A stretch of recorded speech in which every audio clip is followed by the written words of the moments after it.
It's up and it's whatever the fucking thing is. That Cardi B said. I forgot to be honest. Hold on. There we go. Oh, it's up and it's stuck. That's what I meant to say for this edition of As Is Every Saturday live on Instagram at Instagram profile Who This Is One. It's me, Who This, with Who This Been Watching. Back again. It's Saturday, of course. It's time for yet another live episode. The first raw, unedited, unfiltered, uncut, so uncircumcised version of Who This Been Watching, to be cleaned up, prepped, and ready for a little snip, snip, and tuck down there at least when it goes up on YouTube and when it goes up on all the audio digital streaming platforms, aka wherever the fuck you get your podcast from, is where you'll get your edition and your episode of Who This Been Watching. Today, to be exact, will be episode 14. Again, as always, I do it Saturdays. Please make sure to go back in the archives here on my IGTV to catch what I'll be putting up most likely tomorrow morning. The previous episode, episode 13, Rocky V from 1990, the fifth installment in the Rocky series, featuring and co-starring my good dear friend who I had the pleasure of doing that episode with, as is every episode in the past, Godfather 3, and hopefully every episode now in the upcoming future as well. Shout outs as always to at Rhino, R-Y-N-O, Roll, or better yet said, Ryan, because that's how I met him. Then he became and evolved into the Rhino when we started doing our thing. His show, then my show, then eventually I became the co-host of his show, the Rhino Roll, back on our college web radio days. So shout outs to him. Shout out to everybody joining in today. Again, feel free to jump in the comments, leave a recommendation. If you saw the film, which the name of for today's edition, at least today's episode, is pinned in the comments. If you've seen the film, if you haven't seen it, you got something to say about it, you want to share whatever the fuck about it, or just random comments as I go along and speak. This is the point of the live today, so we can interact, have fun, engage, enjoy, etc., etc. So that's the point of Who This Been Watching. Thanks again. I'm Who This. Thanks for joining me as you do every Saturday live. And as I mentioned already, YouTube later on, Who This Is One, that channel, and everywhere you get your audio podcasts from. Well, podcasts are audio. There's video podcasts, but I don't think those count. Oh, excuse me. So today's episode, we're going to be talking about from 2001, Hannibal, starring Anthony Hopkins, as well as, what's her name again? I just had it in my brain right now, literally.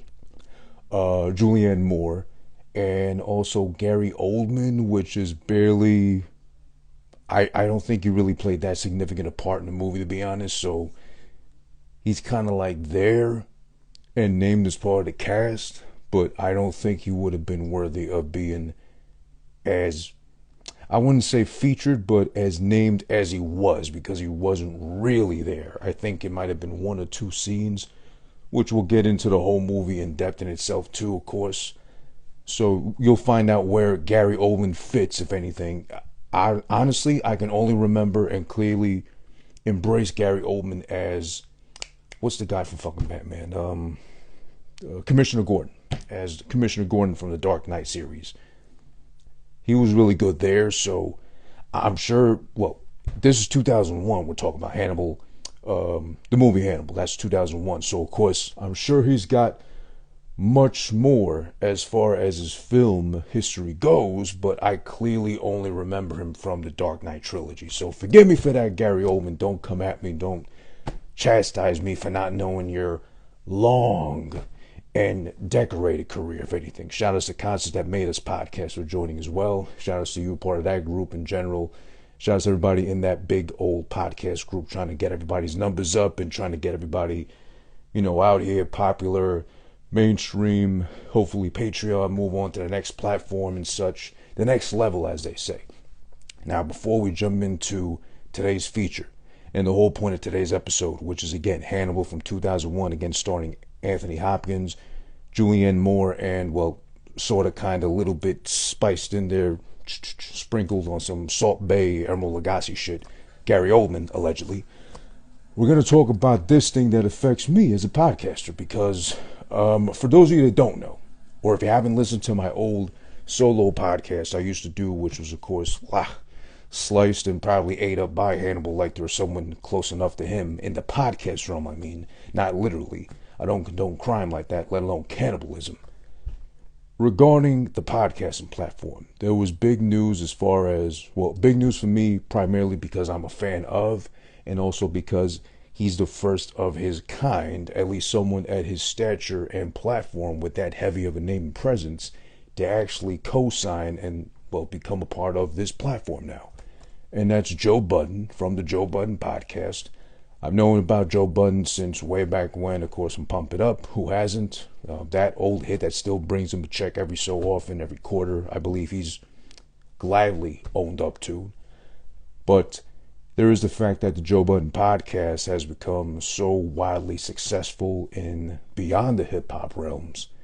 It's become probably, I would probably safely assume, the number one hip-hop genre podcast without really even being about rap all the time like that.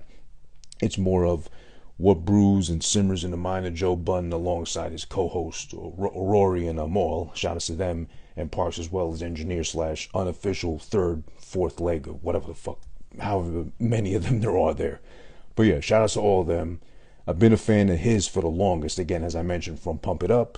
He's always been, to me at least, a great rapper. I wouldn't put him in top 10, maybe not even top 20, but he's a very solid rapper, a very good, underrated MC, if anything. I think he gets clowned more than anything just because of, the scandals associated and tacked onto his name, with the alleged, and I must stress alleged, because at least from what I've seen, there's nothing that's been confirmed as far as him being an alleged woman beater or having done the things that they've accused him of, as far as what he's done to women, the various he's been in public relationships with that we know of, better yet said, or the ones that he was on TV with and such, all that trash reality TV.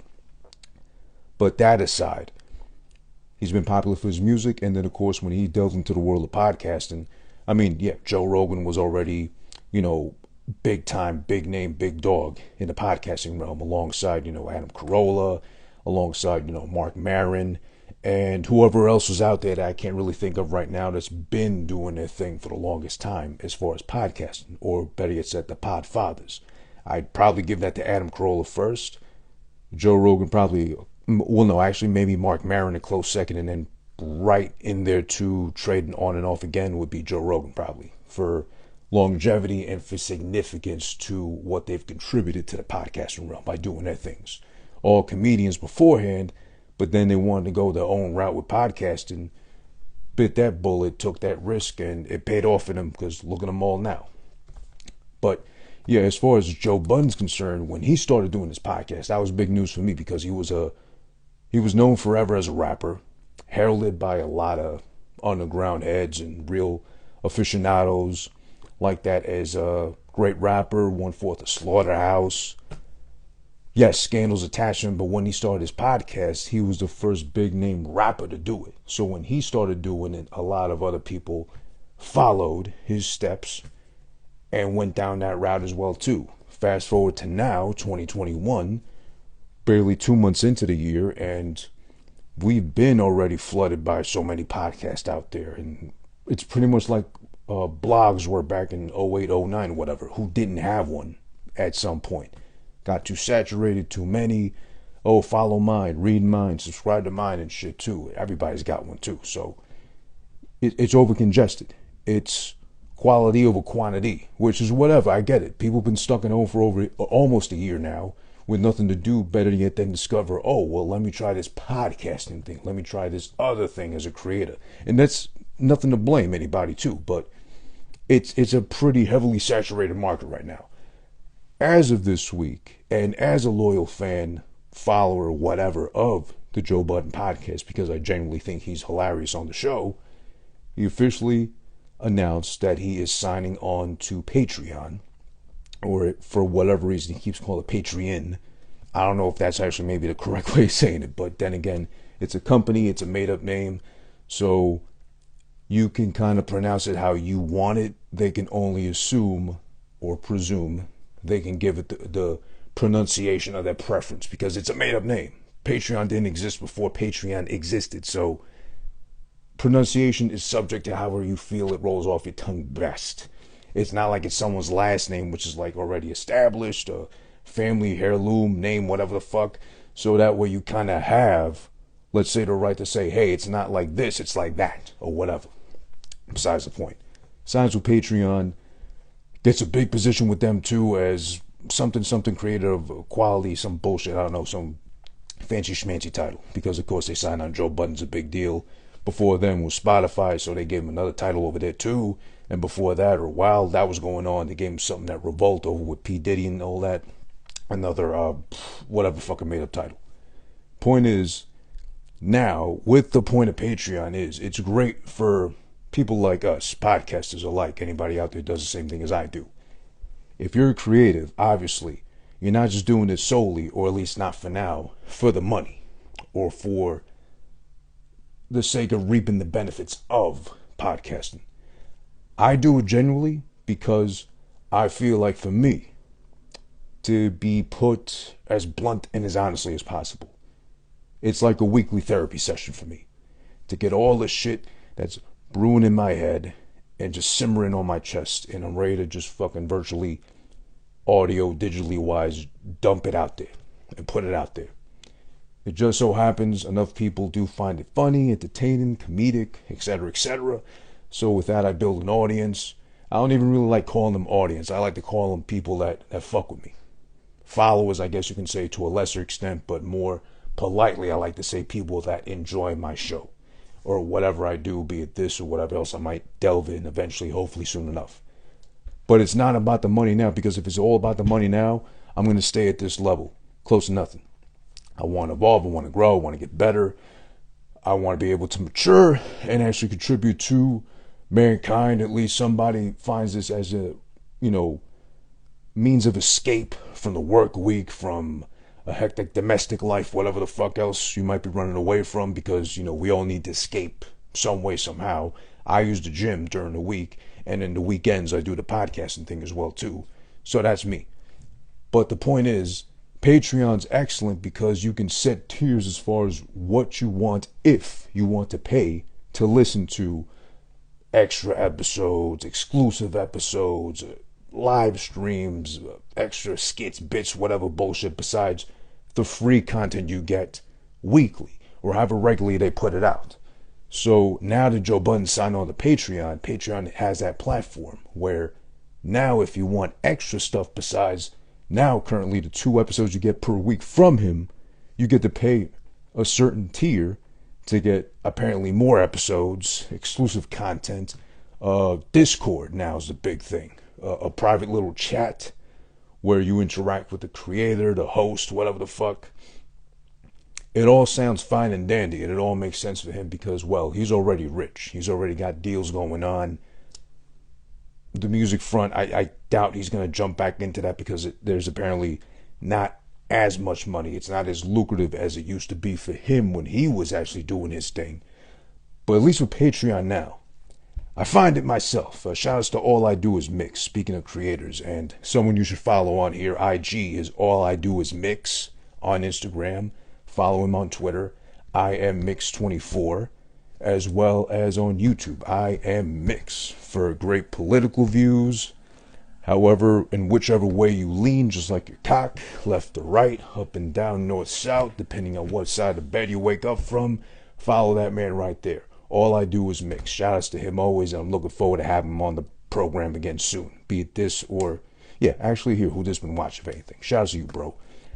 But I find it personally insulting as a fan that of the tiers he put, I can respect $1 a month. I can respect $5. I can respect $10 a month to get extra episodes, to get a little bit more content than I would if I just listened to the free podcast I get every week, or in his case, two times a week. The fact that there's a $25 tier for Joe Budden is insulting. It's spitting in my face. Literally just like that. I didn't spit in my phone. Obviously, you would see phlegm dripping down, but I didn't do that. Just, mostly air projected onto the screen to the lens. It's an iPhone 11. I'm not going to do that to it. I can't afford another phone bill like that. Or I got this bitch leased, so I'm not trying to fucking damage it ahead of time. But It's insulting because what am I gonna fucking get for $25 worth from Joe Budden of all things? I mean, he had albums that came out years ago. He's not gonna put out another one that's even like deluxe, remastered or whatever the fuck else he might be able to think of in his cockamamie mind, thinking he's worth $25 a month for a podcast. I'm sorry, no. $25 a month. Apparently, you get like 3 episodes a week. You get like a private Discord session every so often with all the guys, the host, which is already insane because if you try even, I haven't because I know it's pointless. Too many followers, I respect that. But if you try tweeting at them, IGing them, unless you're a female, preferably a young, some sort of ethnic looking female with hopefully not that beat up of a pussy, there's your only chance of getting them and them getting back at you, responding to you in any way, shape, or form. If you're simply a fan, shouting out, who you respect as a creator, as a former rapper, now a podcast host, successful and such, etc., no play, whatever. I get that, I respect that. But for $25 fucking a month, I better be getting Joe Budden's phone number. I better be getting the private fans' phone number. Fuck it, throw in an OnlyFans. Even if I'm a male, I get that option to click that link if I want to fucking laugh at another man showing his dick for a paying public, apparently, who wants to see that kind of thing. That option could be there, but that doesn't mean I'm going to use it. I'm just saying, throw that option out there, included, bundle it in nicely like a fucking internet phone and TV package from your local, money-hungry, grabbing fucking asshole company here, too. Fuck you, Spectrum, by the way. Fucking $80 a month just for internet, when I used to pay like $85 for cable and internet. But, hello, internet technology, so now I have streaming service. I get the same show next day instead of having the DVR filling up the cloud with that bullshit, too, every episode. But that's besides the point, excuse me. So, for $25, I know already if there's a Discord fucking group you can join, they're not going to answer you. They're going to go back on Twitter and say, oh, guys, you're talking too much. Oh, can anybody ask some real questions? Where are the real fans at? Whatever. I don't need to be fucking talked down to for $25 a month. Oh, and excuse me. I think apparently you get like pre-sale, slight 5% discount on fucking future meet and greets, tours, if there's ever such a thing like that again in the near future with fucking pandemic taking over and shit.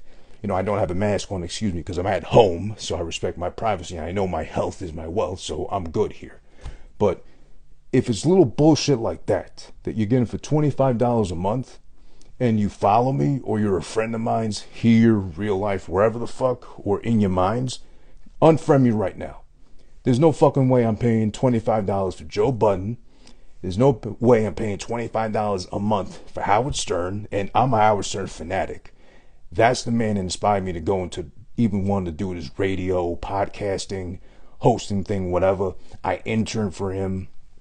I looked to him for inspiration, his old books, his movies, his story, period. But he's been sold out for like at least the last decade, so fuck him too, if he ever gets the balls to charge this shit. And watch him do this shit in a couple of years. He did, I believe, already re-signed, or he's about to re-sign for like some 100 million undisclosed amount with Sirius XM of all fucking failing platforms. So then imagine, he might have that, and then he'll have the balls to sign on to Patreon or something similar to, like a paid tier service as well. Get more besides the 2 shows a week, but, not this week because there's a Jewish holiday we can't fucking keep track of, or not the week after that too because someone's fucking daughter's birthday is coming up that week, and you have to respect him, you have to give him the fucking time. Come on. I remember when he was on fucking FM radio. He used to be on every single day for almost 5-6 hours every day, Monday through Friday, 6 a.m. to like fucking 10, 11 a.m. No one ever fucking complained. You would think, oh, it's too much. It's like 5 hours extra a week of fucking Howard Stern and dick jokes and raunchy interviews and porn stars. He was much more than that. That's when I respected the fuck out of Howard, because he didn't mind staying on air. Sometimes he'd stay till fucking 11:30, 12 o'clock. Fuck all the guys after him. They sucked anyway. Fucking Booker, fucking Cabby or whatever, playing the same fucking Linkin Park mix of whatever bullshit they came out with. Shout out to Chester Bennington, whatever the guy's name was from Linkin Park. I do like Linkin Park, but I remember that time, 99, 2000, 2001, they were playing the fuck out of Linkin Park too much. So at some point, call a timeout. We can play at least some Limp Bizkit or something, God forbid. Or maybe, throw on some War Pigs, Black Sabbath or some shit, some real rock, as they say. But, I digress. I'm sorry. I'm not paying that for Howard Stern either. I wouldn't have paid that 20 years ago for Howard Stern, even when I was in the midst of fucking loving him and enjoying everything he fucking did too. I'm not paying that for Joe Rogan because I like Joe Rogan. I respect Joe Rogan. I want to follow the platform or the model of Joe Rogan to get even a quarter of his success. But I'm not paying $25 a month for Joe Rogan either. Short of fucking being able to meet with him, let's say on a Zoom, in a very small group of elite people that pay $25 a month for a little bit more than what the fuck you're giving for free already. I get it. You need to live. You're a creator. You want to eventually live off that. That's fine and dandy too. But too much is too much. And there is such a fucking thing. $25 is a slap in my face. Does that mean I'm going to stop listening to Joe Budden right now? No, I'm not. I'm going to keep listening to him. But I'm going to stick to the fucking free version I get, hopefully still 2 times a week, via the regular podcast feed. Like how you get me for free on fucking Stitcher, SoundCloud, iTunes, Spotify, wherever the fuck else you get your podcast from, where you'll get me from for free, is the same thing I'm going to do to keep getting Joe Budden from. I'm not paying a fucking cent to him. I'm sorry. Get rid of that $25 tier. It's insulting. If anyone fucking pays that, they'll do it for a month or two. They'll see it's not worth it. They'll see they're not consistent with what they're going to fucking say they're going to do for $25 a month. And you can't promise pre-sales of meet and greets. You can't promise pre-sales of fucking tours of all times right now. Conveniently enough, here in New York City at least, where I live, 5 boroughs, shout outs to Queens. Queens get the money. Valentine's Day week, Valentine's is next Sunday, by the way. So does that mean this week lead into Valentine's Day or the Monday after Valentine's Day, when people got nowhere to go anyway, and apparently people want to be off Valentine's Days all days? That makes sense. That's convenient enough. But then the day after, when they're probably going to be filling the pharmacies with people in line ready to stock up on the Plan B pill, that's when they want to fucking open up to let people eat inside indoors or outside outdoors if it's still nice enough outside to do it, or if the snow hasn't fucking fallen again like it's supposed to tomorrow, Sunday, allegedly. Come on. This is getting stupid. But you can't promise this shit now because we're barely just going to start eating indoors again. I don't know what it's like wherever you are on the planet, country, the world, wherever the fuck.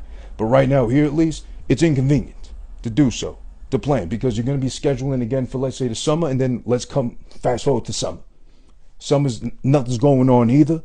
You're still on lockdown, maybe restricted to 25% indoor capacity, whatever the fuck, and you're a restaurant or a bar or whatever, already struggling to survive. And then guess what? You fucking promised all this shit ahead of time and you still can't fucking deliver. So you're going to fucking have that too? So that knocks those 2 options out immediately. Meet and greets, pre-sale for tickets and concerts and tours, whatever, etc. Those are out the fucking way. So what else? I'm going to get 2 more episodes a week exclusively for $25 a month? I pay for the gym for $25 a month. And guess what I read the benefits going to the gym for? I get a better body, better health, better endurance. I already have enough time invested in the gym to have 2 episodes in and have enough time for my weekly sessions. I go 5 times a week to the gym. I try my best to, at least anyway. I run through 2 episodes within 2 gym sessions. Maybe some left over for a 3rd gym session, but then guess what? I have other podcasts to listen to that are, by the way, free. I don't need $25 thrown his way just so he can say, oh, you get 2 more episodes more than you do usually per week.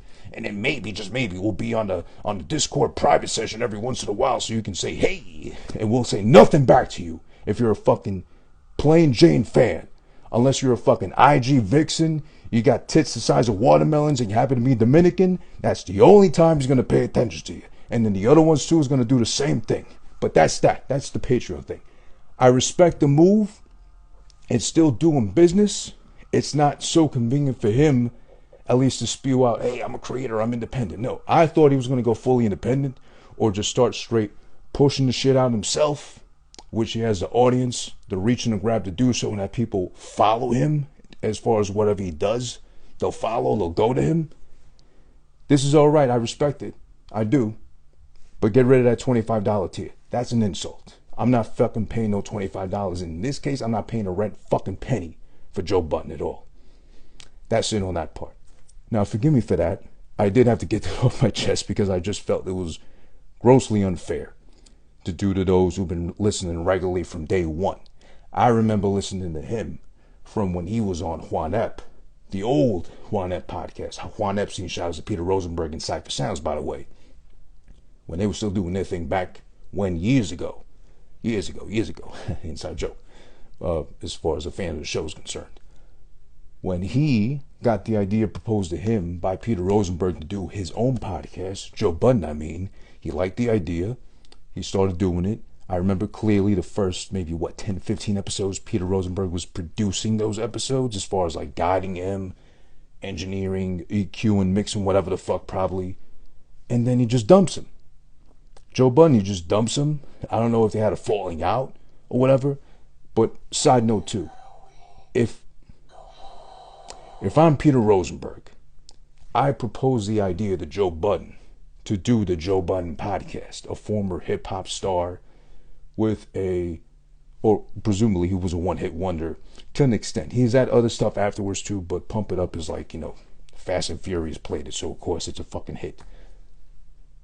If I'm the one that proposed to him, of all people, to do a podcast, he doesn't even know what a podcast is, he can't understand it, he's like, so bothered and annoyed to do an episode every week like he was doing initially when he started. And then all of a sudden now he becomes a star as far as podcasts are concerned. Yes, he has a great voice. Yes, he's funny. Yes, he has stories from his past as an artist struggling to make things afloat, whatever, and things happen as a rapper. Okay, great. He's been in the news a bunch of times for being stupid, for being outspoken, for allegedly beating these women and for getting beat up by Method Man of all things, which he at least owns up to. I think it's been so long and at least it's like an honor to get beat up by Method Man. Well, no, was it Method Man or was it somebody else in like their camp? I forget. No, he said something about Method Man. However the story went to, he said Method Man didn't want nothing with him in the battle or whatever. Then somebody in Wu-Tang approached him at Rock the Bells and rocked his bell. But yeah. That's respectable enough. But yeah, if Peter Rosenberg, if I was him, I'd be kind of upset thinking, oh shit, I tried this podcast myself. I've tried that other podcast. I've tried this podcast with Mike Tyson. He stops it and then just goes on to do his own podcast. I mean, it's like, what's it called? He'd be like, I think he said it himself actually. He's like the Forrest Gump of podcasting because he's helped these people discover a new fucking platform that would have been great on their own had they started on their own, but he helped push them into that direction. Things they wouldn't have ever expected to do on their own and be so successful at, Mike Tyson and Joe Budden, but look at them now. Hot boxing with Mike Tyson and the Joe Budden podcast. 6-7 years strong almost. But shout out to all of them, respect to all of them. I'm just saying the Patreon thing is beneficial. I hope to do the Patreon thing soon enough, whenever eventually. But believe me, I'll keep it economical considering the times we're in as well too. But and also, there's that thing with the fucking the economy pretty much tanking the value of the dollar. So then, soon enough, you might as well invest in cryptocurrency, bitcoins and such. And that's the new wave per se. But that's on a side note. Maybe I'll bring in an expert one day to talk about that too as well. But guess what? Now we're going to throw it back to the main focus of today's episode, which is Who This Been Watching, by the way. Of course, live right now, as always, every Saturday on Instagram Live. Here on my account at Who This Is One. Same thing, or same video. You'll find it nicely cleaned up, repackaged for you up on YouTube. YouTube.com/Who This Is One, as well as every version of every audio streaming platform, wherever you get your podcast from, for free, by the way. Stitcher, SoundCloud, Spotify, Apple, etc., BlackBerry. If your mom's fucking droopy pussy lips happen to be a hub for podcast platforming, I'm there too. That's what I'm saying to you. I'm on Amazon, for God's sake. So yeah, I'm out here. I'm trying at least. But Who This Been Watching? But Who This Been Watching, today's episode is about Hannibal from 2001. Again, as I stressed earlier, starring Anthony Hopkins, Julianne Moore, and briefly kind of in there, he's kind of hit and miss. If you blink and miss him, better yet said, Gary Oldman as well too. I'm sure there's other known names too, but I don't know actors like that. I'm not IMDb. I'm not going to keep track of every fucking body and every fucking scene on every fucking moving motion picture image out there. I can't do that. I got a life. You know, and I got a fucking set of balls to play with too. I'm still in that age, I guess. Not on camera, at least. My hands are right here, I swear to God. But that's what I'm saying. So yeah, shout out to Edward Zephyr and EZ from the Two Black Boys podcast, excuse me, for joining on the live. Shout out to him. We're talking about Hannibal 2001, by the way, just in case. And also, Edward, don't forget, I'm holding you to it. I need you for March, mid-March, for the movie we shall not discuss just yet, but it's coming up 5 years, so remember, you gave me your word, you do it. So don't fucking flake on me. You've done it before, and I'll pull your ass out of Queens Village if I have to, goddammit. But alright, so the point of today, Hannibal, 2001. Alright, it's the sequel to 1991's Silence of the Lamb, also starring Anthony Hopkins. Originally with Jodie Foster, because she used to be Clarice, the more known Clarice, the more esteemed Clarice, because Silence of the Lambs is heralded as like a classic of cinema. It's, top 10 films. It's won a whole bunch of, I believe it was nominated a bunch of times. I don't remember if it won as many times as it was nominated, or how many nominees it got. But it's up there. It's a really good film. And we'll actually discuss that one later on in the year when its anniversary comes up. 30 years of Silence of the Lambs. So that's later. This right now, Hannibal's a sequel to 1991's Silence of the Lambs. This is in 2001. So 20 years ago is when this thing released on February 9th. It's the sequel to Silence of the Lambs. It's still about Hannibal Lecter, but this time around it's about one of his victims that got scarred, mauled, and paralyzed, actually, that's obsessed with him so much, Hannibal Lecter, that he wants to find him to feed him to pigs that he trained specifically to pick up his scent or know who the fuck he is. According to the sounds, he trains the pigs by sounds to know when to attack. So he's got to attack pigs specially made and bred for Hannibal Lecter. There's a big time gap between, obviously, when he was a victim of Hannibal Lecter to when he finally, gets to Hannibal Lecter. I mean, spoilers 20 years later too, but just in case, I'm throwing them out there. Spoilers. So, in his plan to finally capture Dr. Hannibal Lecter, because he is a genius, and we'll touch on that plenty of times here in this episode, it's alarming, it's surprising, it's baffling how much of a genius he is. Like a mind reader practically, like a psychic almost, a fortune teller, goddamn almost. But part of this man's plan, I don't remember the name, don't ask me. Part of this guy's plan is to have Clarice Sterling, the original detective assigned to interview him, Hannibal Lecter, and try to find out what's wrong with him, why is he the way he is, and trying to find another serial killer. And try to use the mind of a serial killer to track another serial killer as well.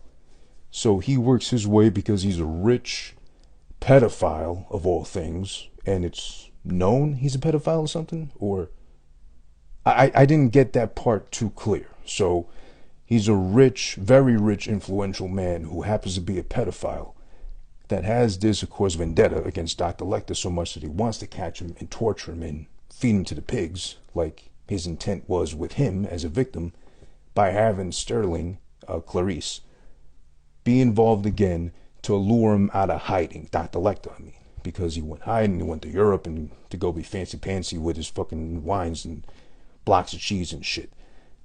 So he lures the FBI to actually put her in the case to try to lure him back in. It works, of course, he's attracted by it.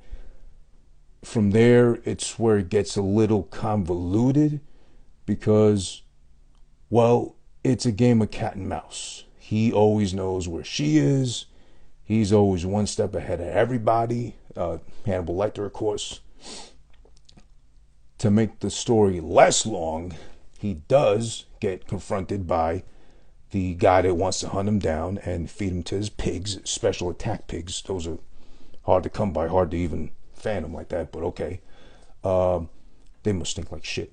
But yeah, so he finally finds him after, there's this whole confrontation, there's this whole thing, plan to fucking bring him in. He brings him in from Italy to fucking DC and shit. There's $3 million on Hannibal Lecter's head for his arrest and capture. The guy gets his goons to capture him. He does. He's already set and prepped to fucking feed him to his attack pigs. It's on cue. Clarice sneaks away in, frees him, and then in return, like, he doesn't have this obsession to kill her or nothing. He just loves fucking with her mind so much. It's like his mind fucks with her so much so he could come mentally, or be like, I'm so smart, I can do this to anybody, and anybody will succumb to my intelligence so much. So that's how he, busts his nut, knowledge-wise. But yeah, he saves her, takes her away to this fucking beach house that some higher ranking official, her boss pretty much has her there, heals her wounds because she got shot in the arm. And again, he's a doctor of like everything possible, so he cures her wounds. She comes down from her fucking morphine-induced coma to find out that her boss has been, well, it's his house anyway, so he came there for 4th of July to see him at the table seated. She doesn't know at first. He's just really stupid and talking like really dumb, doesn't know where he is or what he's doing clearly. Then he takes off his baseball cap, Lecter, he takes it off, and it shows that he's been given a lobotomy, apparently. No, he was given a lobotomy. But then, this is a really cool part, and we'll touch on this later. Just like he kind of touched on the brains like this. So he starts to cut the frontal lobe, the prefrontal lobe, which is like where your manners are stored, or how you know to be well behaved or well mannered. Takes a chunk of that, he feeds it to fucking Clarice's boss. He's so stupid and lost anyway, he says, oh, that smells so great. He fucking eats it, he tries it, he likes it, he's slowly dying in the back, whatever. I'm sure he died, because there's no way someone slices your fucking skull open like a can and use the can opener, picks at your brain, cuts off a piece, and then throws it onto the fryer, and then you're just bleeding out, and then that's it. That's nothing. You can't live, I would think, at least, unless he wants to be Frankenstein afterwards too. That'd be a really handsome Frankenstein, by the way, if he looked like Ray Liotta. Shouts to Ray Liotta. He's in this film too. Shouts to him. But then she gets away. There's a whole entanglement at the end too, where like they're handcuffed. She figures out how to do that to Dr. Lecter. Dr. Lecter threatens her with the fucking meat cleaver he's got nearby to chop off her shit. But then this is what makes the film pretty good, because it's leaving you in suspense. You think clearly, oh shit. This is spoilers again, by the way, the end. You think, oh shit, he's gonna chop her shit off clean from the wrist up to take off the handcuffs clean. That way he'll leave with like a little piece to remember her by, her hand literally, and start eating that shit or sucking the fingers off while he's on the plane or something, getting away and all that. Plot twist. Oh shit. He actually cuts his own shit off, or severs himself so much that his arm's in a sling on the airplane at the end. So I don't know why they wouldn't, if he had cut off his arm, I don't know why they wouldn't have just shown like no arm, or do like, well, this is 2001, so they would have had him like sneak his old arm into like his shirt or jacket or whatever and just be like this the whole time and like eat it with one hand. So it's kind of useless. But I think maybe he didn't think that far ahead. So maybe he just like, well, he is using one hand when he's eating on the plane at the end. So maybe he at least cut his wrist off in a plot twist to fuck with her mind more, because he loves the game so much, he plays with her, that in his own way he can't imagine hurting her, but he hurts himself instead, because like he's so much smarter, he's so much, well, he doesn't get off on being evil apparently, he just gets off on being so much better than these other people, because again, throughout the whole fucking movie, it's like never ending one up on everybody. He knows where everybody's gonna be, he can sense everything, he's got spider senses, he's got like Wolverine's sense of smell, he can smell shit, detect it. He's like, Scarlet Witch, he can just, well, okay, maybe not Scarlet Witch, she just makes up her own reality. And shout outs to WandaVision, that's a really good fucking show. I still haven't caught episode 5 yet, but I'm gonna catch it later on tonight purposely. Not Scarlet Witch, more like no, that's way too exaggerated. I was gonna say Professor X, but that's way too much. Nah, like a mind reader, something like that, or something like who the fuck was that? No, not fucking Nightcrawler, because he was teleporting everywhere. It'd be convenient to have Nightcrawler's power. No one ever brings it up because You know, it's something as simple as if I'm on the couch and I'm tired or whatever, and I gotta piss all of a sudden, I can just teleport myself to the toilet. My shit's already out. Psst, do my thing. Teleport right back. Well, you know, shake it off, dry it off. You know, spot it off with some paper towels, or no, paper towels too rough for your dick. Toilet paper, I meant to say. Spot it off with some toilet paper. You know, whatever, nice and clean. You know, get around the lip too and everything too, so no dribble. And then whoop, zip up, or sweatpants, since that's the norm nowadays with a pandemic. And then whoop, teleport right back to the couch. Meanwhile, you pause your TV, hopefully. And if it's live TV, thank God we're technologically advanced so much that we can pause live TV as well, too. So yeah, I'm just saying, that'd be cool to have Nightcrawler's powers. But yeah, throughout the fucking whole thing, he's got the one-up, he's got like everything thrown his way in advance. It's like all here before you can even think anything. He's already thought of it, the outcomes, what you like, what you dislike. It's like an Instagram algorithm. He's like a walking, living, breathing one. He knows everything about you possible. He takes interest in you enough, or he knows about you enough. That's it, boom, he figured you out. No way around it. It's insane. Now, for that reason, I understand possibly why, and perhaps more clearly why, the film has mixed reviews. Because, well, it was about getting inside the mind of a serial killer with Silence of the Lambs. It's been a while since I've seen it, so I can't really remember too much from it. But I remember it being good. I'm not just saying that for the sake of, you know, Anthony Hopkins, which I respect as an actor, or the story itself, or just because people said it was good. I remember it being good, but I just don't remember it off the top of my mind like that. So this story is kind of my rough reintroduction to Hannibal Lecter, all that stuff, and literally it being called Hannibal. So yeah, there's that too as well. So I guess you could say my immediate takeaway was I can see, again, where people wouldn't love it so much. Just because, again, the thing that stressed me out most is that he knew too much. He knew way too much, everything possible. Like, he figured everything out, like, instantly. Like, there's no room for breathing around him. You take one deep breath around him and he knows how big your cock is already. Or, you know, if you wiped your ass, well, I think he'd be able to smell your asshole, you know, from close enough if you didn't wipe properly. But you know what I mean. He'd know the intimate insides, outsides. Without you even thinking, somebody else will be able to detect that or be able to sniff that or get that out of you. It's kind of crazy. Also, there's some crazy points about this film. Now, Jodie Foster from Silence of the Lambs, the first one, did not agree to do Hannibal because years later she had said she didn't deem it to be worthy. She didn't like what they were doing or what they did in the manuscript with Clarice. So I can see why.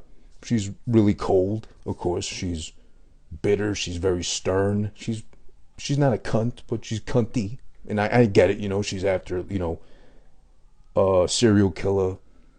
She's trying to find out where he is, so obviously he can't claim more victims.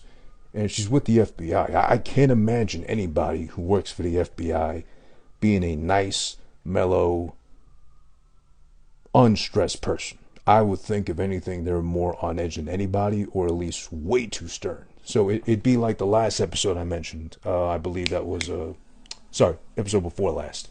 Blow with Shouts to Vita Got Soul.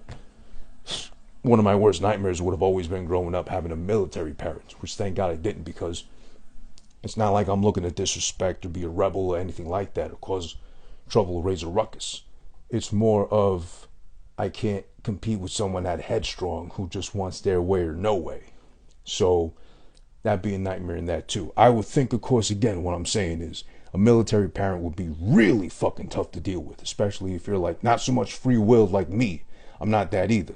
But I'm going to combat you if I don't think you're right. Or if I think you're going a little bit too hard and stern with what you, quote-unquote, believe in firmly. But that's a side note too. So throughout the fucking thing, she's very tough. She's very guarded. Rightfully so, because she's dealing with a serial killer who knows her every fucking step. As soon as he gets a whiff that she's around, looking for him again. And he's in Europe minding his business, killing over there, eating people over there too.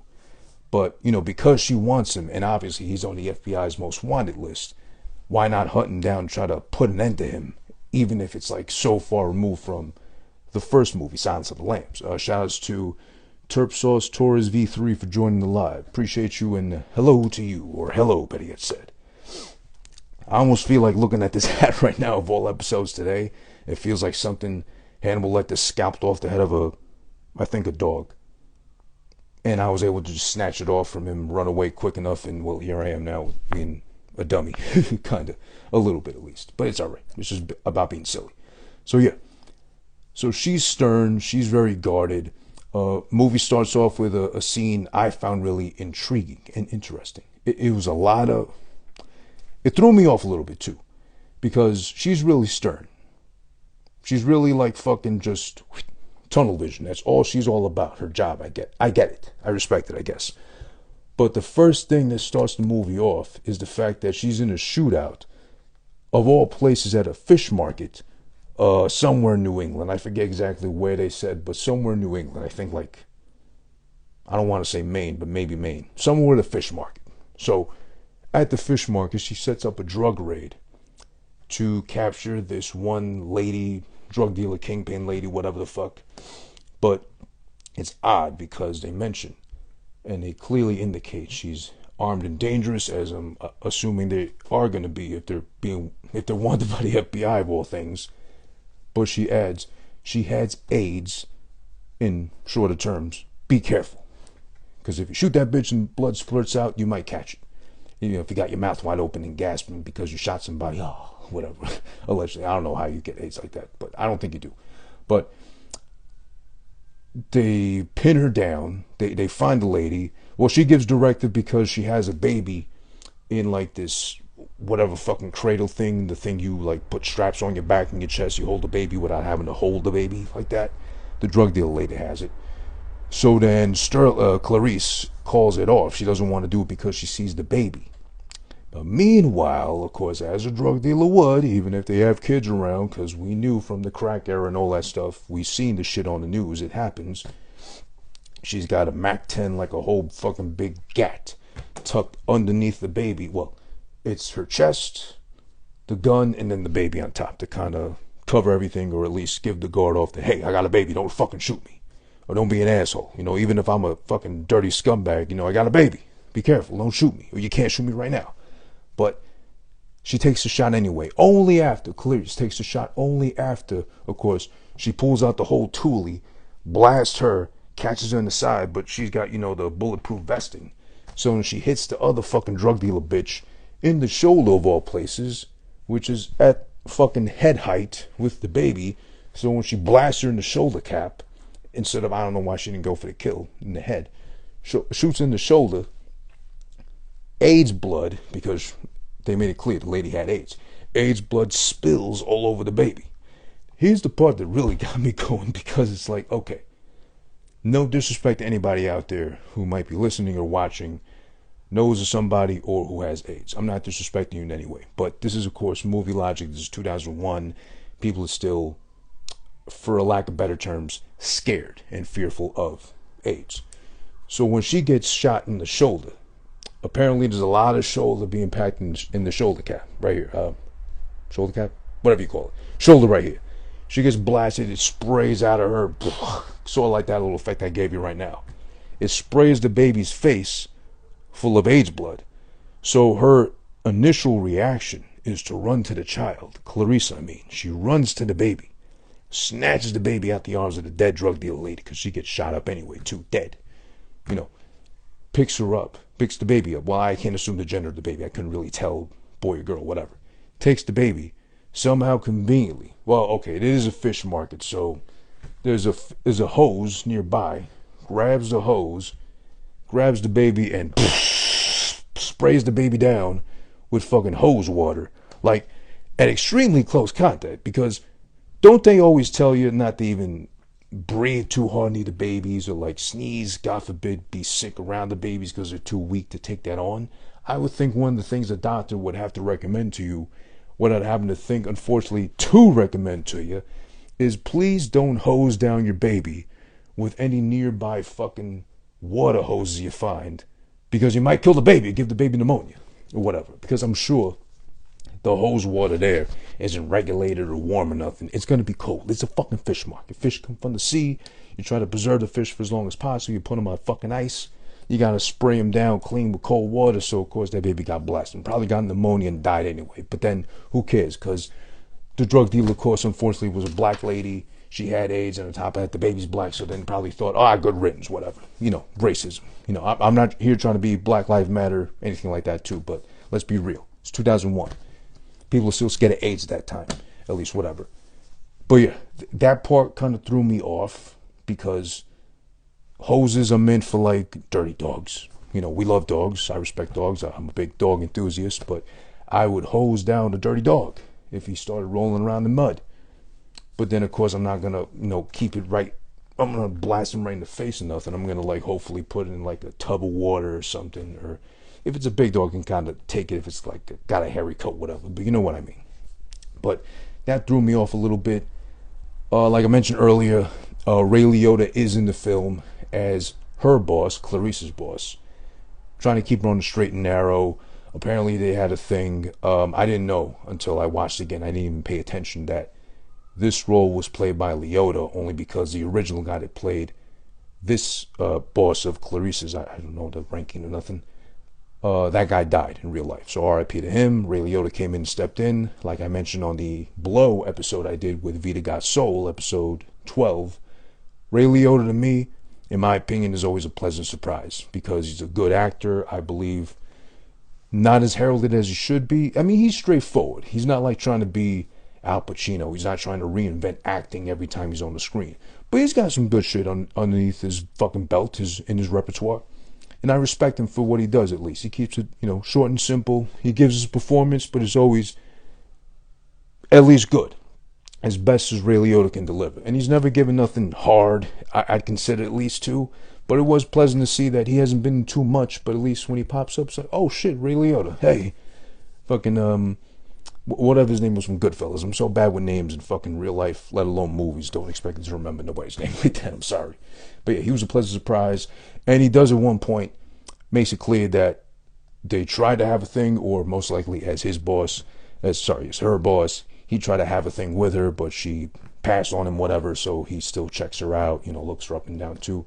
By the way, even if Jodie Foster was originally Clarice in the Silence of the Lambs, I'd say it was a good move to get Julianne Moore, because she is nice and young enough at this point too. In 2001, she's a piece of ass, great to look at, so you can't blame him in the character, or if for real, Ray Liotta was checking her out like that, you can't blame him for checking her out, looking her up and down like he did in the movie. So that was cool.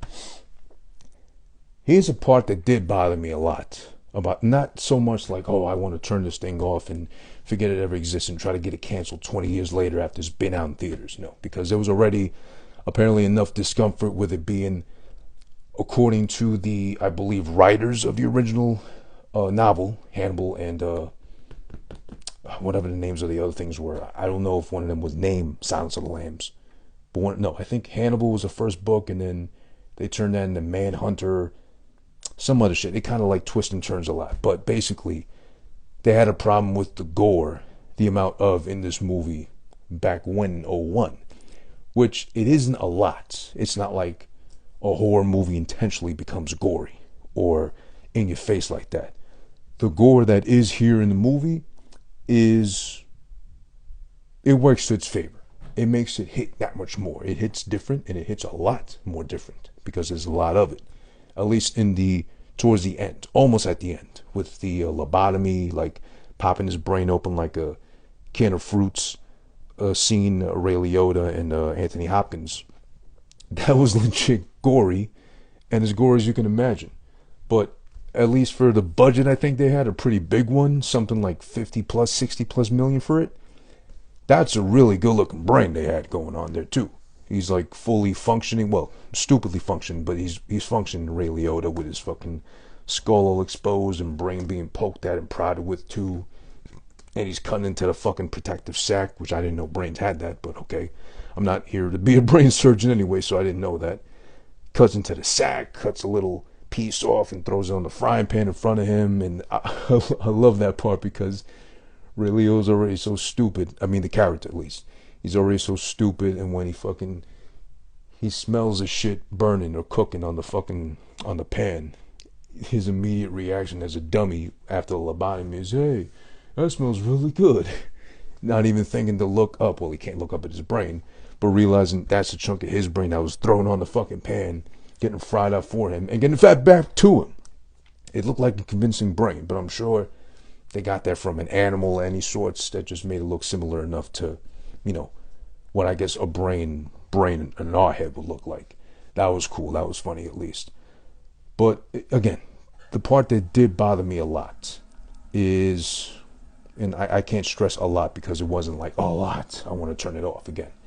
It's just the guy that wants revenge against Lecter is, I know it's a story, I'm just saying, but still, he's a very rich and wealthy, apparently, obviously powerful, goes with it, pedophile. So it's known already, and he does mention at some point, well, I've been forgiven of my crimes, so whatever, as he explains the story to Clarice of how he knows Dr. Lecter, what happened to him, how he became so horribly disfigured, which I'd say they actually did a good job with the makeup at least, because the guy looks legit like someone who did have his face sliced off, or as he described in the movie as his character. This is the part 2 here, because apparently he was getting treated by Dr. Lecter, I guess to treat his problems or him liking children too much, so much sexually, so he's a pervert, where he's getting treated by Dr. Lecter, but he's either gay or like so enamored with Dr. Lecter, like because of human contact he was having directly with him, he invites him back to his place for drinks and whatever, makes a move on Dr. Lecter, but of course Dr. Lecter knows he's a pedophile and gives him some sort of drug, a popper, an upper, whatever. The guy gets high. He's so high that, and apparently, of course, Dr. Lecter's a fucking super genius, so an evil genius, I mean. But he knows so much to give him that kind of drug to make him hallucinate and not be of a right state of mind enough to convince him to start cutting his own face off. And I think at some point he was trying to hang himself too, but like still hacking at his face. And like while he's on this fucking high, Dr. Lecter keeps telling me, no, you missed a piece. You missed a chunk right here. There's still enough of your face. There's too much face left. I want to eat some, from my plate. But there's that part that leads to him being horribly disfigured and at some point paralyzed as well too in the whole struggle. So his whole MO is to find Hannibal Lecter. And like I mentioned before, his attack pigs he had trained. He solely trained these pigs to attack Hannibal Lecter by, I guess, the smell of him. Somehow he has his smell attainable to like train the pigs with, as well as this audio clip he plays of like some guy screaming, which triggers the pigs enough to start eating everything in sight. So they're training with a mannequin, they're training with these different things that just start immediately attacking and eating, which of course is what pigs do. That part threw me off too, because it's like, well, how long have you had the pigs for? And the pigs are being trained of all places in fucking Italy. This guy's in New England in a fucking mansion. I guess you can't have a farm because whatever, but he has to import the pigs from fucking Italy to where he's at, New England. I think Washington, DC, if I'm not mistaken, or close enough.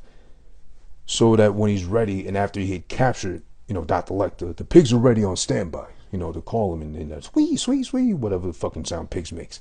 But he's got the audio clip ready. His goons got Dr. Lecter prepped to feed him to the fucking pigs. And like I mentioned before, Clarice, she snuck in. She's able to fucking free him. And then in return, he frees her when she gets shot in the whole dispute and everything too.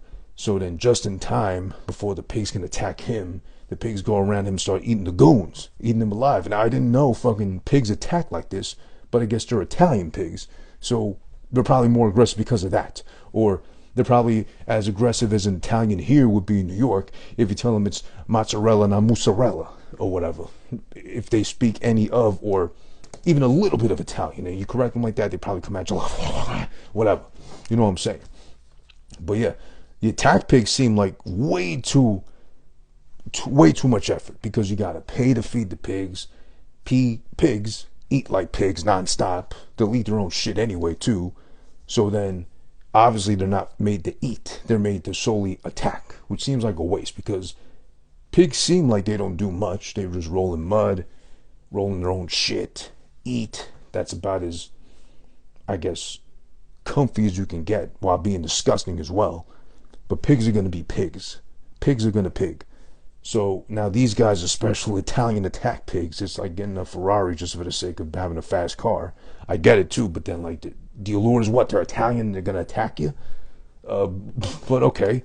He does that, and then ultimately, this is funny actually, when the helper, like the servant, the butler, like this guy's Alfred, I guess, like who wheels him around and gets him all prepped up and dressed up because he's like horribly disfigured and like paralyzed and shit. When he doesn't want to go down to the pit with the pigs to get the gun to try to shoot Hannibal Lecter as he's going to escape with Clarice in his arms, he gives the order again and again to the guy to hop in there and get the gun. And then Lecter says, hey, you can just, why not throw him in there? You could just blame it on me, kind of thing. And the guy does it because he's so fed up with, that's a crazy thing too, because this guy's disfigured, he's disgusting to look at, he's fucking making all these fucking really taboo jokes, like, relax. You're kind of pushing your luck here with being disfigured, paralyzed, like a walking sack of meat. A wheelchairing pack of meat, as you are right now. And you're pushing everybody's buttons on top of that by being a dick, making all these conversations and suggestions, and maybe they even probably know he's a pedophile anyway. So I guess a job is a job. I understand that too. So maybe he pays well, at least for people to keep silent or to not make comments or judge him. So maybe that's worth it too. But is it really worth it?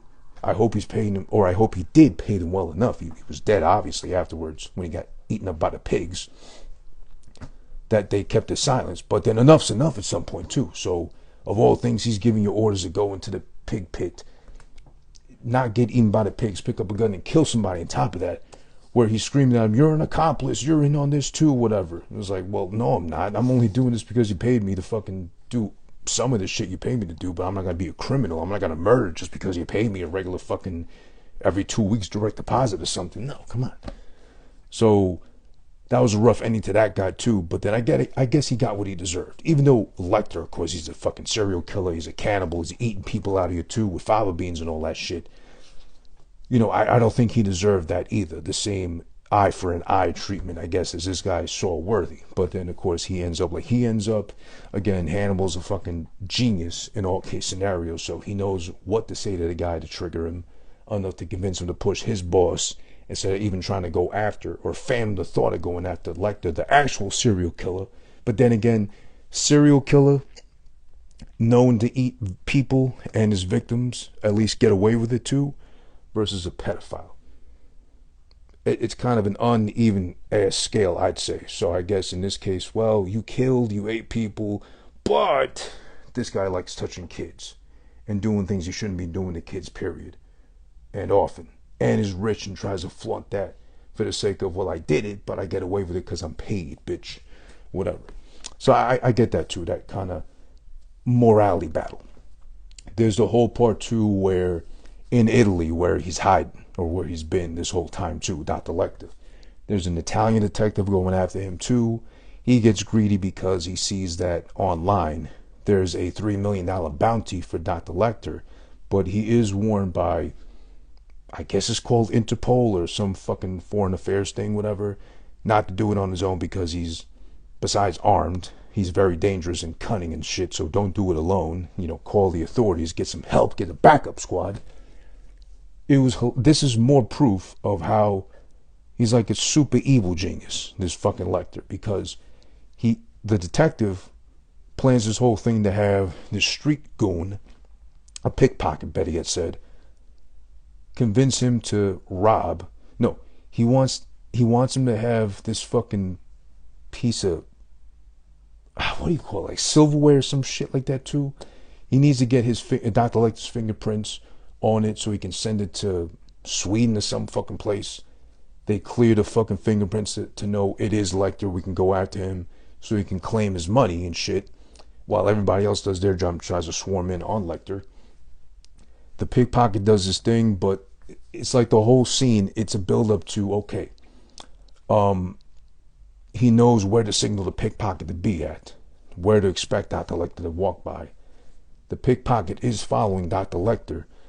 Dr. Lecter's fucking spider senses, go off. They're triggered. He knows somebody's following him with the intent to probably kill him, or most likely. Well, if you're a serial killer, I think you're going to be worrying about everybody being undercover at this point, trying to get you at some point. So you can't let anybody in too close.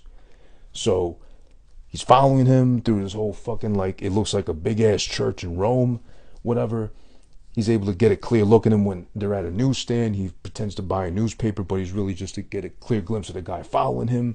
He does. The guy gets close enough to try to rob from him, but then, Dr. Lecter, with the one up on this guy too, on top of that, the street tough pickpocket, and just jabs him right in the fucking guts with something that only a serial killer would have, deep and sharp enough to fucking just make him gush open. Because he's holding his whole guts the whole time. He's got the fingerprint, gives it all to the detective.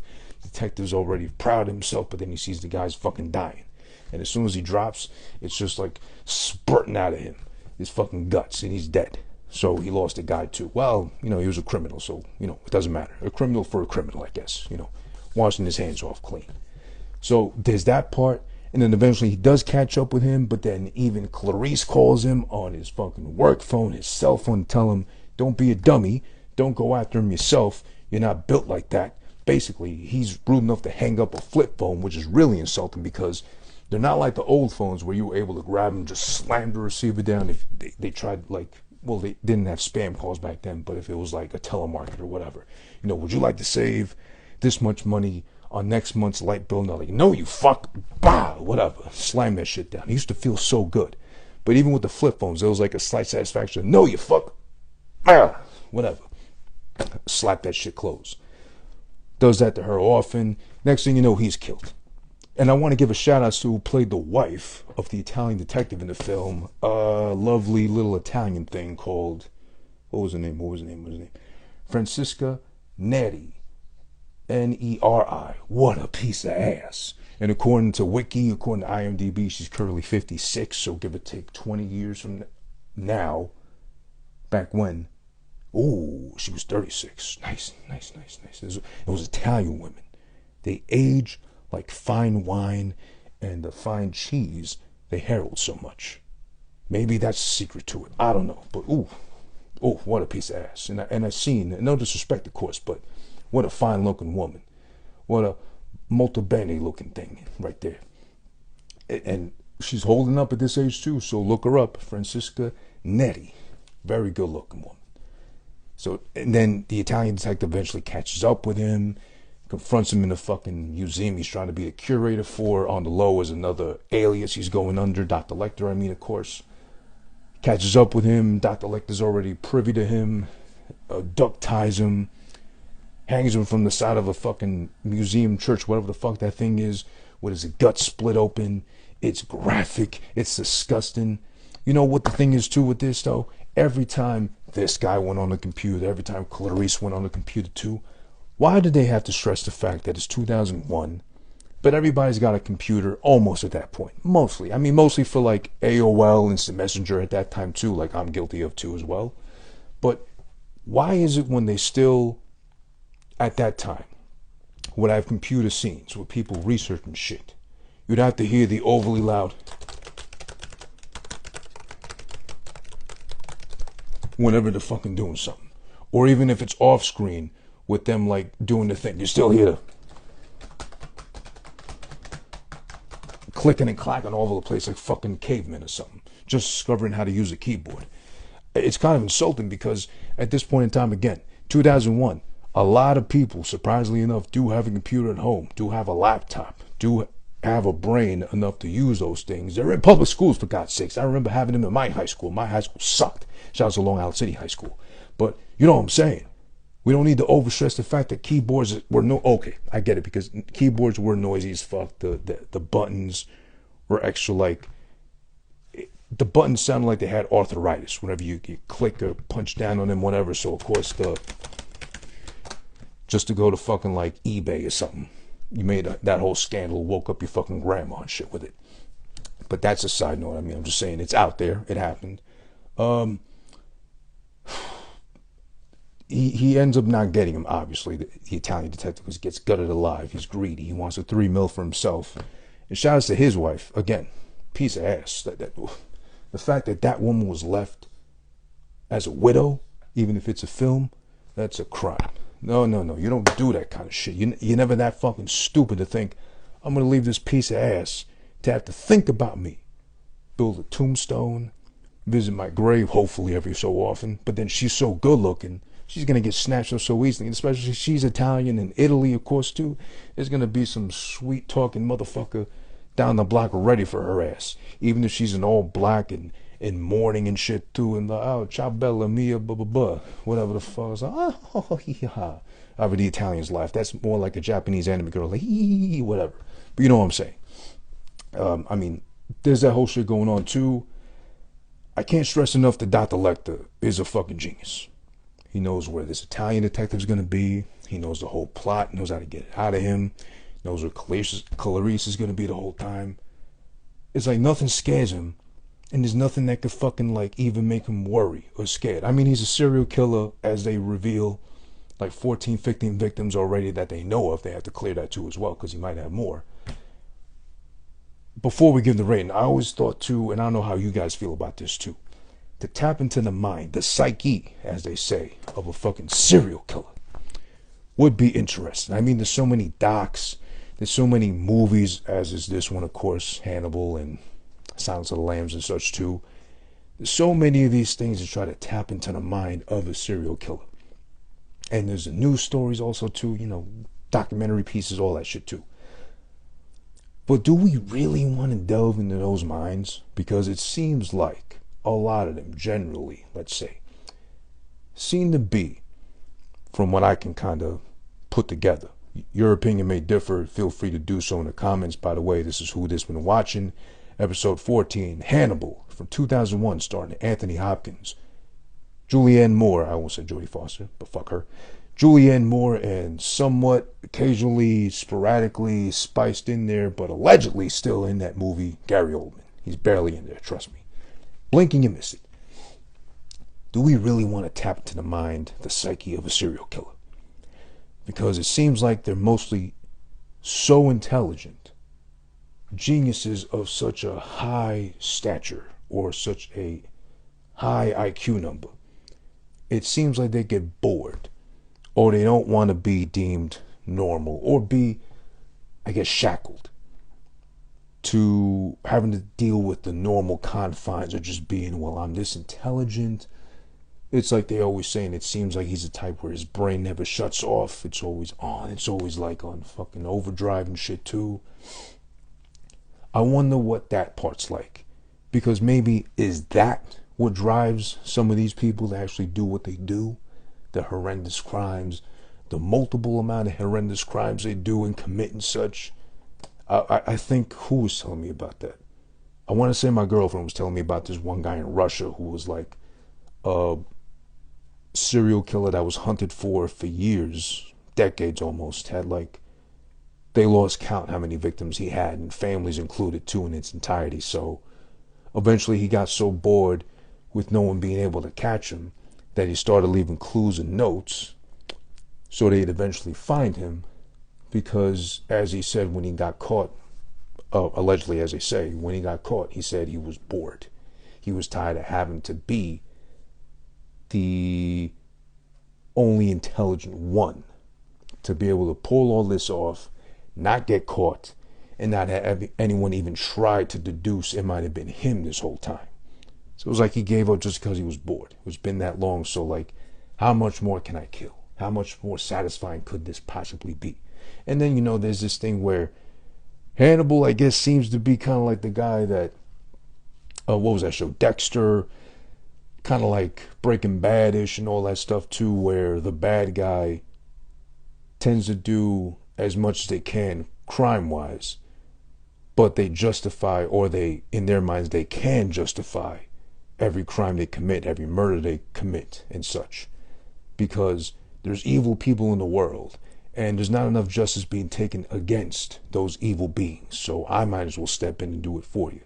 But then most serial killers, apparently from what I understand with docs and everything in series and such too, there's just something that goes off in their mind, that the wiring's crossed up and messed up, or it's just a little bit off in there too, where they feel like they just have to do it. They got the urge to do so. Hannibal seems like, again, one of those where he wants to justify his crimes as far as, well, they didn't deserve to live probably. But then how do you explain him killing the detective, which is simply doing his job of capturing a serial killer? And he's so well versed and knowledgeable, wealthy, and knows a little bit about everything almost, studies his fucking victims or who he's gonna kill, whether they're victim or not, and such, and just knows how to study people like that. And that's the scary part too, because they're cunning. They're almost like detectives in their own mind, but detectives for the wrong reasons, because they can deduce people to the T, know what they're about, their fears, what they might be most scared of. It's like almost like with Joker, Heath Ledger's Joker, R.I.P., in The Dark Knight, when he says that thing to the detective that wants to, that did beat him up or wanted to beat him up, that wanted to beat him up in the fucking interrogation room, when he takes the whole jail hostage. Oh, you know, which one of your friends, name one, I can tell you how he fucking died, or he probably screamed like a little bitch when I was cutting him up and some shit, just to really tick him off, because those were his friends that he was killing, his colleagues, whatever too. And he knew how to get them, how to strike those nerves immediately too. That's also something like, how do you immediately know that shit right off bat, to like barely look at somebody, read them well enough to know this is what's going to trigger him. This is what's going to set him or her off enough to where they're not going to be able to think with a straight mind. I got them. They're up for grabs, cat and mouse game to the extreme. They're my victim. They're done. That's it. It's crazy to think. So, with that being said, there's a lot I could agree. There's also a lot I could disagree with. These reviews, apparently, for the film not being so great. Obviously, it can't be Silence of the Lambs 2.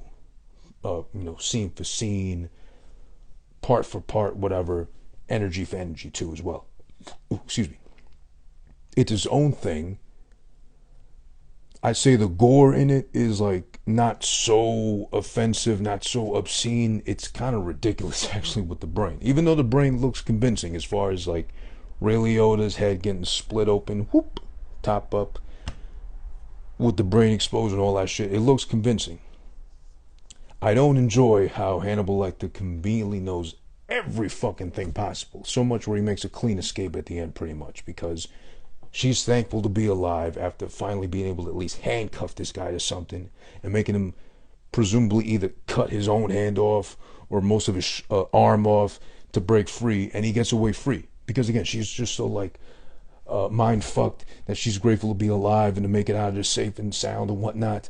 He's off to wherever the fuck he's going, and he's feeding brain of the guy he was fucking lobotomizing, or he lobotomized, excuse me, to fucking this little Asian kid next to him, because, you know, the Asian kid's already nosy enough to be like, what's that? Can I have some? Can I have some? Can I have some? Whatever, boom, boom, boom.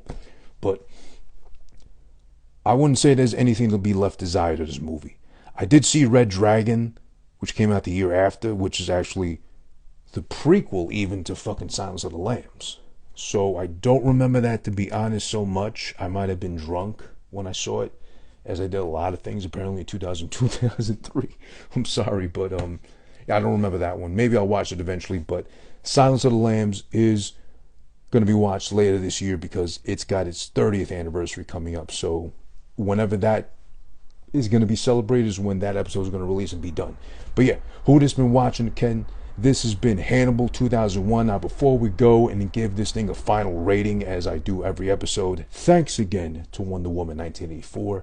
I must reintroduce to you the Who This Been Watching exclusive, unique enough, only exclusive to me. Who this? I brought it to you and I gave it to you, and I'm giving it to you every time so you know and get familiar with it, the Who This Been Watching rating system. Now, you might have your thumbs, you might have your stars, you might have your fucking eggplant emojis, however many of them you want to use to rate a movie and say it's good, it's great, it's this and that, fantastic, whatever, excuse me, whatever you got going on there.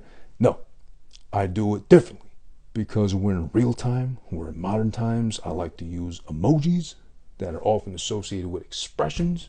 That way it makes sense and it just hits different with the young and with the old. So everybody can connect on a grander scale for the sake of Who This Been Watching. Hosted by me, Who This. Again, on YouTube, youtube.com/Who This Is1. My page here where you're getting the show live, first, raw and uncut. Who This Is One on Instagram, as well as everywhere you get your podcast from audio-wise on all DSPs, digital streaming platforms, not Patreon. Fuck you, Joe Budden. But yeah, Who This Been Watching. So let's say something is equivalent, close enough, kind of trickling towards 4 out of 4, damn near perfect classic masterpiece territory. I love it. It's a timeless classic. Who wouldn't love this shit? Tell your mom, tell your dad if you still talk to him. Tell your grandmother if she's still alive, or just knock on that bitch's fucking coffin and wake her old ass up and knock the dust off her fucking face a couple of times with a couple of slaps here and tell her you need to watch this shit before you die again. That's a classic. That's a masterpiece. 4 out of 4 will be equivalent to a yes. Yes, as in give me a prequel like they did with this one. Give me a sequel like we just reviewed for this one, The Silence of the Lambs.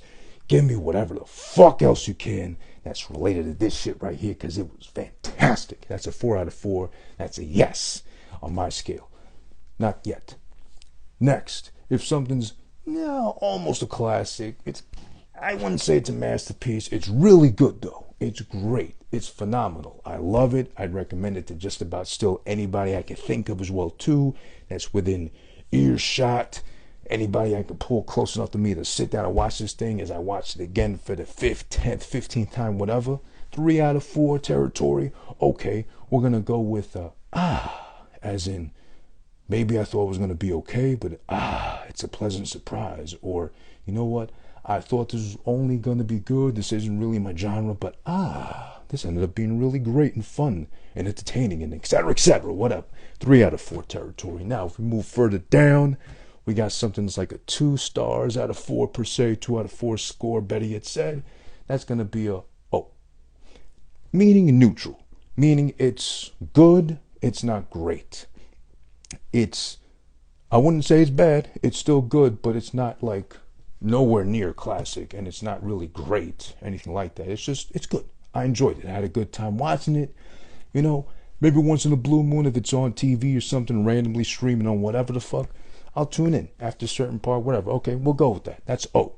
Now, if something goes even lower than that, if something's a 1 out of 4, 1 stars out of 4, 1 again, eggplant emojis, if you use that out of 4, okay, fine. It's bad, but it's not terrible. It's a guilty pleasure, meaning like there's a key part in it I'll watch because it was a really cool scene. There's movies that have that. They're bad overall, but they got one cool part, one cool character, chase scene, fight scene, whatever the fuck too.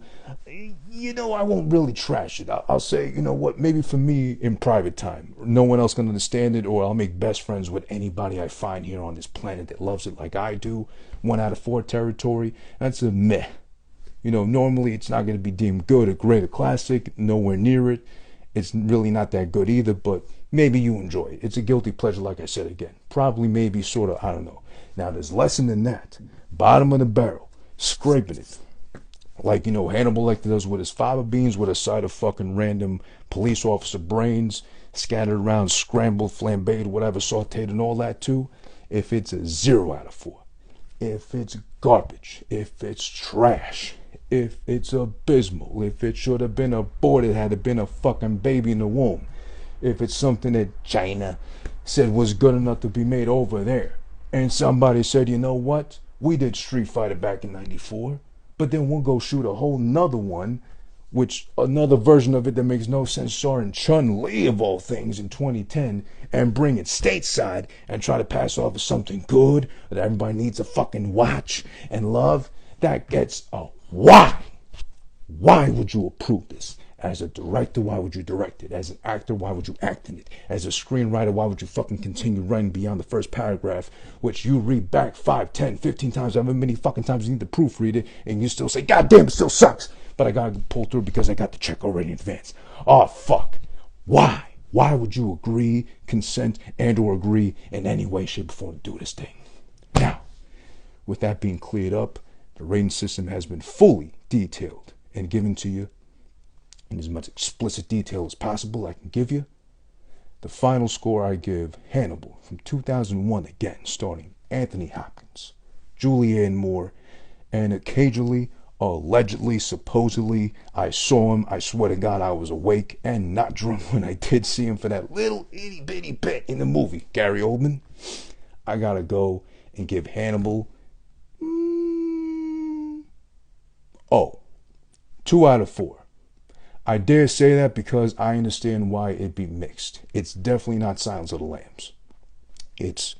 I wouldn't say it's nowhere near it, but it is good in its own sense. It's just over 2 hours. I didn't feel the 2 hours, so that's always a good sign as far as like, you can feel 2 hours if you're not enjoying it, or you can feel 2 hours if it's like dragging, if it's dull at some point. Anthony Hopkins, or Sir Anthony Hopkins, I believe, according to maybe Wikipedia, but I think he was knighted legit. Always a good actor, always a solid performance. He's a little cheesy with some of the lines being delivered too, like he's a little too much of a, instead of being Hannibal Lecter, as we know him to be from Silence of the Lambs, it's been long enough, 10 years since each one, so he kind of gives into more of the imitation of people doing hello Clarice, and hits that little accent a little too funny with key points and lines and shit. There is a little bit of that going on sometimes too. I don't like that he knows just about everything that's going to happen to him. It's like he's got the spidey senses going off. He knows everything that's going to happen to him. He's got to be at least 50, 60 as per the character's age. So I don't know why half these people are struggling with, a serial killer cannibal like that too. But he's older, he's heavier. Obviously, he's got thick arteries, so he shouldn't be as active as he is. He's thick with it too, as an old man belly would have. So I don't know how he's getting away so easily, so smoothly like that.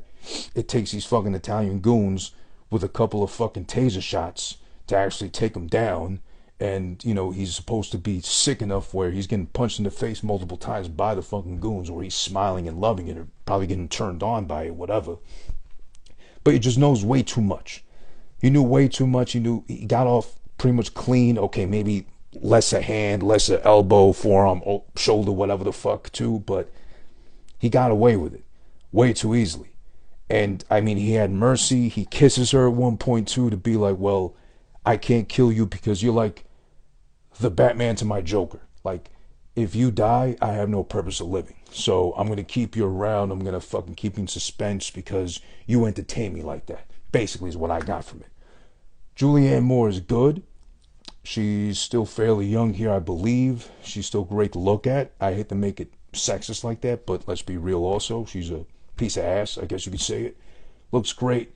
Does a good job of playing, as he describes, the straight and narrow, straight shooting, straight arrow fucking persona that she does as Clarice here too.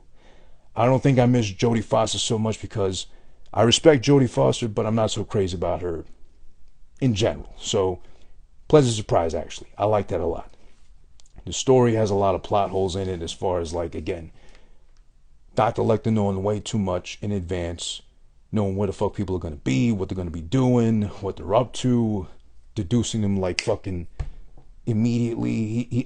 He's like, if this was the Marvel universe, he would have been like fucking Vision before he became Vision. The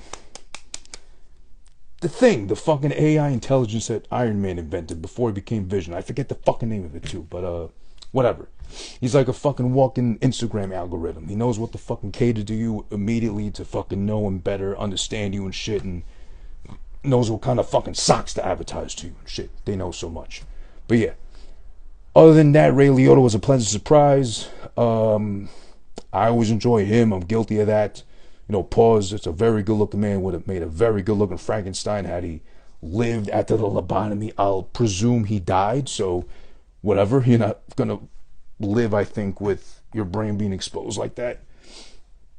And then, yeah, she just fucking walks away like so scarred from being freed, or to even be alive, that he gets off free, Dr. Lecter, and never to be seen again, apparently. So I can see why people didn't enjoy it so much. It's a little bit out there with most parts, but for the most part, I didn't feel it dragged down too much. I didn't feel the 2 hours. I was actually entertained. Again, pretty good performances. That's why I gotta go with a 2 out of 4. Again, this has been today's edition of Who This Been Watching. Always done first live on Instagram here on Who This Is One, my channel. Please feel free to follow me, like, comment, share, save, forward, whatever you gotta do here on Instagram to get the word out to everybody so they can join in next time on whichever episode I do. Please feel free to comment away in the comments with what you liked about the movie, what you didn't like, suggestions. Also, feel free to DM me or email me at whothisbeenwatching@gmail.com. If you got suggestions, ideas, recommendations, etc., whatever you want to discuss something, period, too, feel free to hit me up there or DM me here. Also, every episode as you get it here live on Instagram will be available in the next couple of days afterwards to follow up on either youtube.com/whothisisone, as well as on all digital streaming platforms, wherever you get your podcast from. Audio version will be right there. Also, feel free to subscribe to me. Give me a 5-star rating on iTunes if you can too. I appreciate that. That pushes me up into the rankings so I can actually start making some numbers. I can hopefully eventually try to get into the realms of daring to even set up a fucking Patreon or whatever too, some platform to get paid for this stuff. Finally, it's been long enough, 7 long years almost, but why not? On and off 7 years, I mean 2. Steadily, it's been like 2 years now, give or take 2. But Who This Been Watching, I'm Who This. Thank you so much again for watching, everybody. Hannibal, again, final score is 2 out of 4. Make sure you're watching on your own when you can. If you're freaked out by brains, internal organs, stuff, getting cut out of people or splattering out of people, whatever, maybe just watch this carefully at your own discretion. But better yet said, it'll be enjoyable enough. It's good. It's all right. It's mid. If you smoke, it's mid. It's like not bad, not good. Maybe you'll do it if there's no other weed dealers available nearby and this guy has the mid. But you know what? You need to get your fix somehow. So there you go. There's some mid for you. Who This Been Watching? Thanks so much. I'll see you soon.